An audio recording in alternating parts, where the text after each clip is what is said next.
கீழையூர் கடைத்தெரு பகுதியில் சிபிஐ சார்பில் நடைபெறவிருந்த சாலை மறியல் போராட்டத்திற்கான அமைதி கூட்ட பேச்சுவார்த்தை வட்டார வளர்ச்சி அலுவலகத்தில் நடைபெற்றது. நாகை மாவட்டம் கீழையூர் ஒன்றிய வட்டார வளர்ச்சி அலுவலர் கிராம ஊராட்சியை கண்டித்து இந்திய கம்யூனிஸ்ட் கட்சி சார்பாக கீழையூர் கடைத்தெருவில் சாலை மறியல் போராட்டம் நடத்துவதாக அறிவிக்கப்பட்டதை தொடர்ந்து கீழையூர் வட்டார வளர்ச்சி அலுவலகத்தில் கீழ்வேலூர் வட்டாட்சியர் கவிதாஸ் தலைமையில் அமைதி பேச்சுவார்த்தை கூட்டம் நடத்தப்பட்டது. இதில் கீழையூர் காவல் நிலைய ஆய்வாளர் செங்குட்டுவன், இந்திய கம்யூனிஸ்ட் கட்சி மாநில குழு உறுப்பினர் செல்வம், ஒன்றிய செயலாளர் காந்தி, ஒன்றிய நிர்வாக குழு உறுப்பினர் சங்கர் உள்ளிட்ட பலர் பங்கேற்றனர்.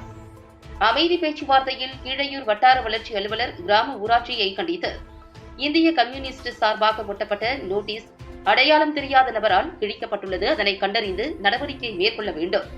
கீழையூர் வட்டார வளர்ச்சி அலுவலருக்கு ஆதரவாக பொதுமக்கள் மற்றும் பொது உடைமை இயக்கம் என்ற பெயரில் நோட்டீஸ் ஒட்டிய நபரை அடையாளம் கண்டு நடவடிக்கை எடுக்க வேண்டும்.